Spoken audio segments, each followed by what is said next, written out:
Welcome to Caregiver SOS On Air, presented by the WellMed Charitable Foundation, with nationally known gerontologist Carol Zernail and award-winning veteran broadcaster Ron Aaron. This program provides health, wellness, and other information for caregivers who are vital to the health and well-being of so many people across our country. And now, here are your hosts, Ron Aaron and Carol Zernail. Well, hello, everybody, and welcome to the award-winning Caregiver SOS On Air, our first show for 2026. Pretty exciting with a wonderful guest. Rita Choula will be with us in a moment.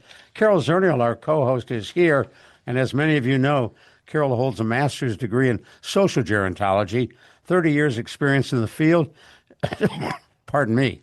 She's co-chair of the Raised Family Caregiving Advisory Council and executive director of the WellMed Charitable Foundation. I'm Ron Aaron. So, Carol, we're in the same studio together. Cool. We are. We're in the same studio, and we're in the same studio where we started, I think, 16 years ago.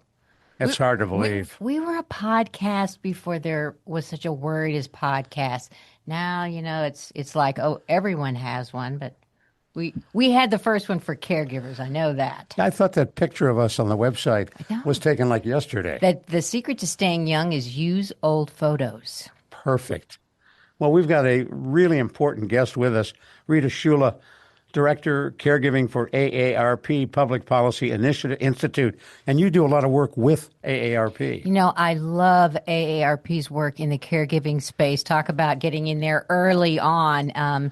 If anybody listening hasn't looked at the resources for AARP and caregiving, you are missing just a treasure trove. Well, let me share a little background on Rita. Rita Choula is Senior Director of Caregiving at the AARP Public Policy Institute. She drives the development of family caregiving initiatives by providing content expertise, both within AARP and in partnership with a range of external collaborators who work bridges policy and research to practice centered on identifying and supporting needs of family caregivers. Before joining AARP, Ms. Choula worked in executive recruiting and as an administrator in elementary education. She is currently vice chair of the board of directors for the Association of Frontotemporal Dementia, AFTD, and a member of the board of the National Alliance for Caregiving. And Rita, it is great to have you with us. Thank you for joining us. Thanks for having me. I'm so excited to be here with you all. Well, you bring an overlook on caregiving that we don't often get to share with our listeners. We aim this show at caregivers and their family. Give us a little oversight. How many folks are caregiving today? Well, according to the latest report that we have, Caregiving in the U.S., this is a report that AARP and the National Alliance for Caregiving did together. We released it last July. Right now, we have more than 63 million Americans that are providing care. And these are individuals who are providing care to an older adult or to a younger child that have complex medical conditions that they are caring for. So in terms of adults, that's about 1 in 4 adults in this country who are providing a level of care for someone. And most of that is non-paid.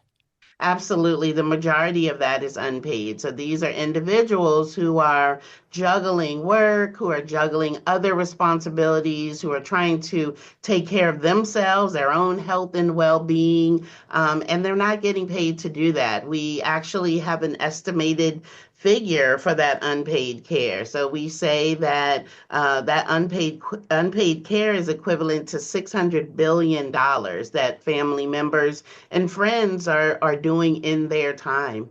And what's the lost income on the part of caregivers who no longer have time to work?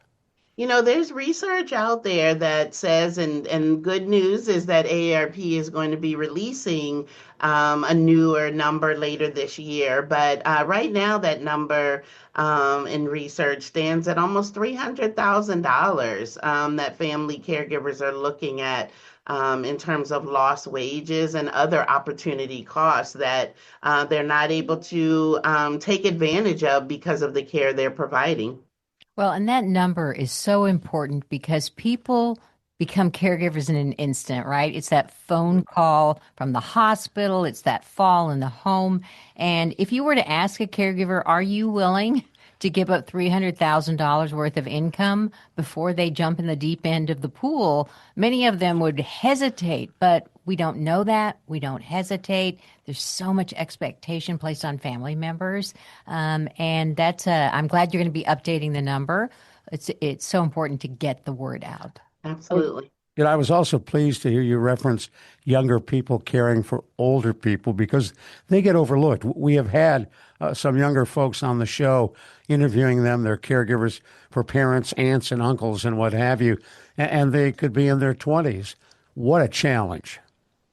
You're absolutely correct. And we see that quite often. And as you said, and many of them fall into that millennial and Gen Z age group, should I say. And as you can imagine, when they're at that age group, they're giving up a lot of things. They're at the earlier part of their career. Many of these younger caregivers are even still in college. And so their new reality is really trying to figure out, how do I grow in my career? What do I do while I'm trying to balance this care for an adult who actually oftentimes the adults that they're caring for are dealing with mental health issues and other issues. And there's not enough attention to those family caregivers and to what their needs are. There's not enough things that are targeted to how we can better support these individuals. We'll continue the conversation in a moment, but I want to let folks know who may have just joined us. You're listening to the award-winning Caregiver SOS On Air, our podcast available wherever you listen to your podcast. We are also, as many of you may know, on the radio in several cities in Texas and Florida as well. I'm Ron Aaron, along with Carol Zernail, and we're talking with Rita Choula. She's Senior Director of Caregiving at AARP Public Policy Institute. Carol? Well, Rita, I know that you bring personal expertise to the position. Talk a little bit about your caregiving experience. No, thanks for asking. Yeah, my own lived experience is really what drives me to do this work every day.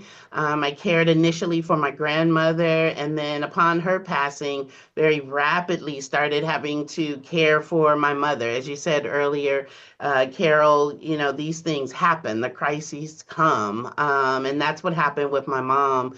She was initially diagnosed, or misdiagnosed, should I say, with Alzheimer's disease, but eventually after several years, we learned that she had frontotemporal degeneration. And so that care for my mother was for 15 years.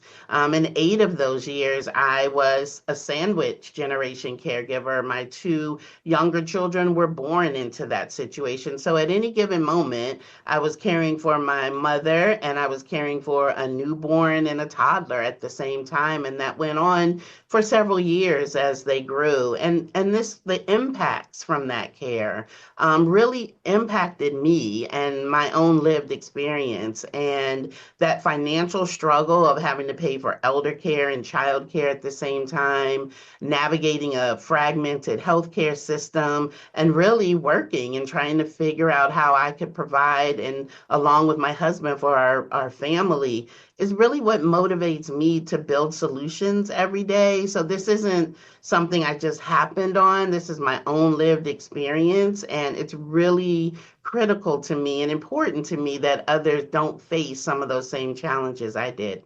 Well, I know that your mother was, you said, misdiagnosed. Did you know she was misdiagnosed? Did you think, this doesn't make sense? Or were you surprised when all of a sudden, they said, no, it's really a different dementia, which is actually quite different? I was not surprised at all. I knew something was wrong. It was unfortunately what many caregivers experience. My mother had the scans that she needed to have. We were in with the neurologist, and he very quickly and bluntly said, this is Alzheimer's disease.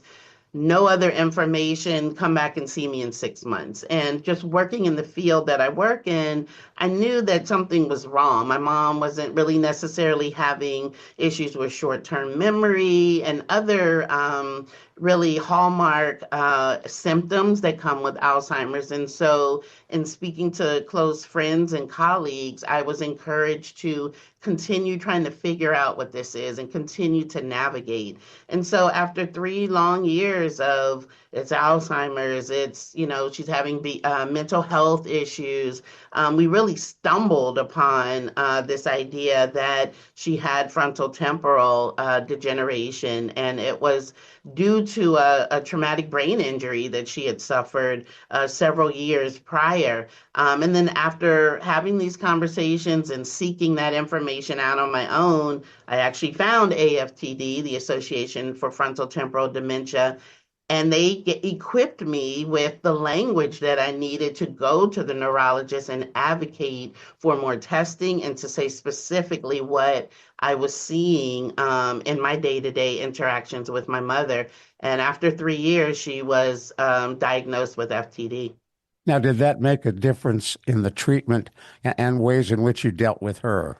It made a huge difference. And I think that's one of the things that upsets me the most. And I talk about this sometimes is that those 3 years to, a provider, it may have been, oh, it's a misdiagnosis. Oh, it was 3 years. But those were 3 years that instead of being the daughter that my mother needed, instead of being able to sit with her and meet her where she was, I was trying to treat her or trying to support her for a disease that she wasn't experiencing. And so it led to a lot of heartache. It led to a lot of challenges and hard times. And that's time that a family is not able to get back. And that's why it's so critical that that providers, healthcare professionals, and others really listen and recognize and respect who that family caregiver is and what they're saying, because they are the ones living in this situation. And, the quicker that we can get a proper diagnosis, the better support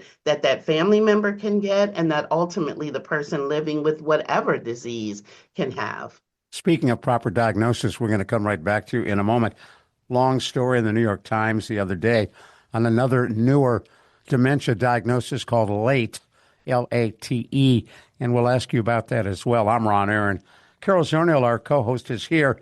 We're talking with Rita Choula. She's with AARP, Director of Caregiving at the AARP Public Policy Institute.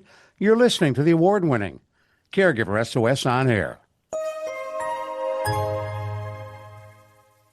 Well, thank you so much for listening to Caregiver SOS on air. We're delighted to have you with us. We come to you every week with a discussion of an issue, a problem, some accomplishments involved in caregiving with more than 60 million caregivers across this country, but most thinking they are the Lone Rangers. We try to bring you the latest information and help that can make that job easier and more manageable. Caregiver SOS on air takes a look at trends across this country. We provide tips on how to be a better caregiver, and most importantly, where you can go for help. On Caregiver SOS on air, we try to give you what you need to make that caregiving manageable and to provide you with the help that can make your life easier. I'm Ron Aaron. Carol Zernail and I are delighted to co-host this program, and we're thrilled you've joined us on the award-winning Caregiver SOS on Air podcast, available everywhere, brought to you by WellMed Charitable Foundation. Hello, friend. Hello, friend. Really good to see you once again. Hello, friend. Hello, friend. Really good to see you once again. Well, thank you so much for staying with us right here on the award-winning Caregiver SOS on air. I'm Ron Aaron. Our co-host Carol Zernail is here, and we're talking with AARP's Director of Public Policy at their AARP Caregiving program. Rita Choula is our guest. And I'd mentioned to you, Rita, about a long story in the New York Times on a newer diagnosis for a dementia called LATE, L-A-T-E, which may present as Alzheimer's, but isn't, and it has different chemical developments. In the work in which you do, working with caregivers, I'm sure you come across newer and newer different forms of the disease.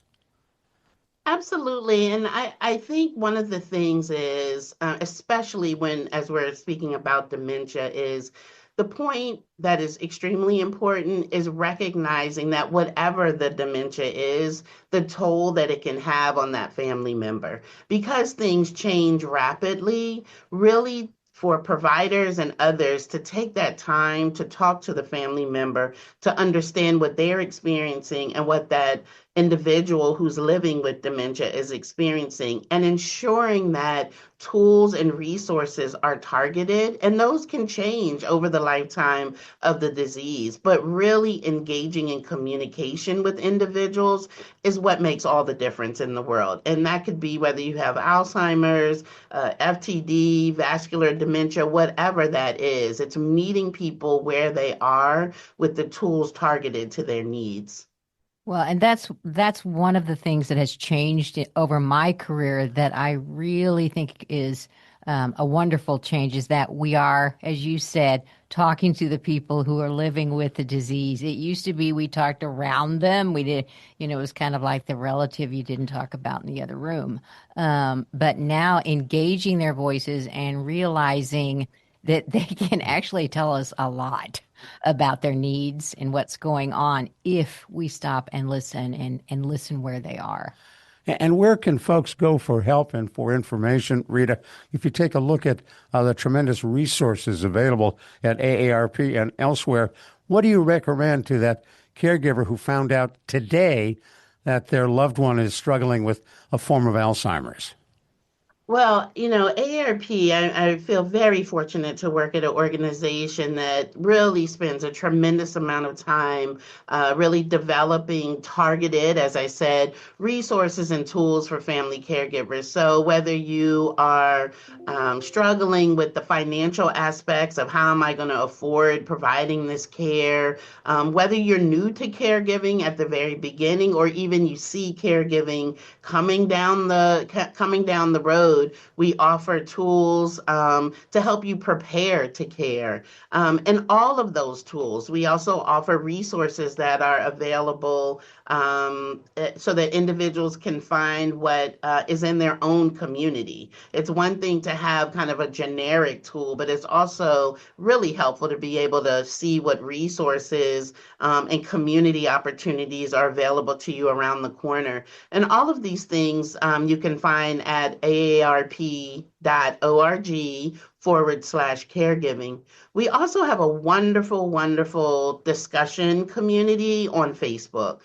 This discussion group has over 10,000 family caregivers who you might imagine are dealing with all types of different issues, and they truly are there for each other. It's a large number, but when you get in the group, you find people who are dealing with many of the same things that you are, and you're able to navigate and, most importantly, understand that you're not alone in whatever it is that you're dealing with.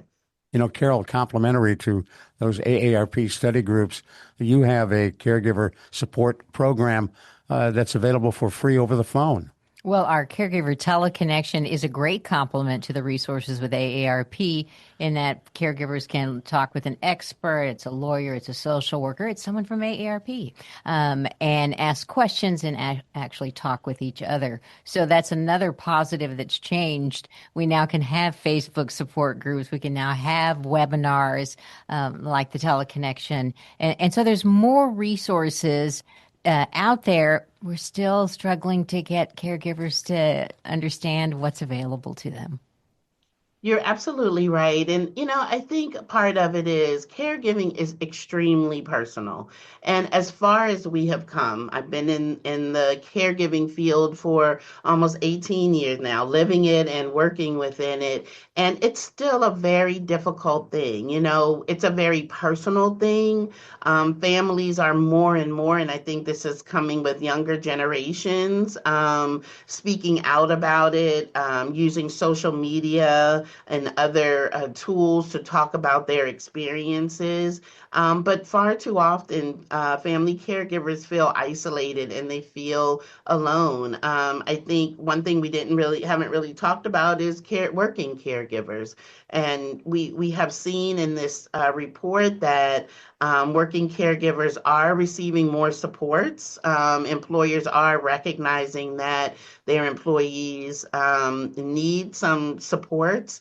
What we have learned, though, is that a lot of the organizations and entities that are providing more supports to their employees are doing so to salaried employees. And so your hourly wage workers, your construction workers, your retail workers are not necessarily receiving those same supports. But I think it's really critical that we continue to have these types of conversations, that we continue to elevate what that care looks like. And you see that with more celebrities that are coming out and talking about their own caregiving experiences. You see that with Emma Hemming Willis and her experience with her husband, Bruce Willis. Bradley Cooper has talked about what's going on or how he cared for his father. We are beginning to see it more on TV and shows and storylines. And so I am very hopeful that the more we talk about this, the more we normalize this experience, the more that people feel comfortable saying, you know what, that's me, and I actually need help with this because I have no idea what I'm doing. Well, I share your optimism, even though we live in somewhat chaotic times. It's difficult for a lot of people on the day to day. I still feel the momentum that caregivers are pushing to be seen, whether it's in the workplace or whether it's at home. From your standpoint, what are you most either excited, optimistic? What's good that's going on in the caregiving space?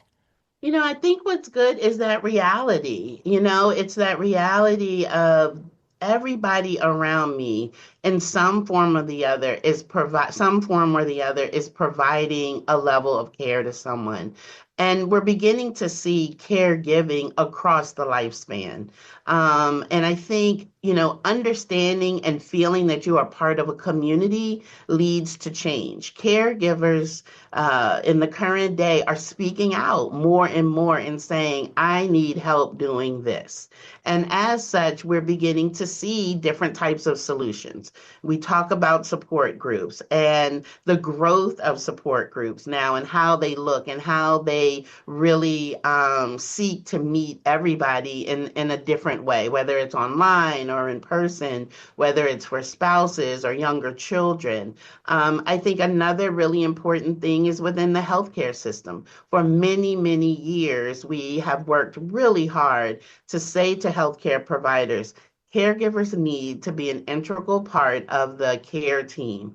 And in doing so, you're ensuring that that individual that you're caring for has better outcomes, and ultimately that caregiver themselves has supports. And so as we begin to, really talk more about this and normalize this conversation, we're seeing these small changes in every part of a caregiver's life.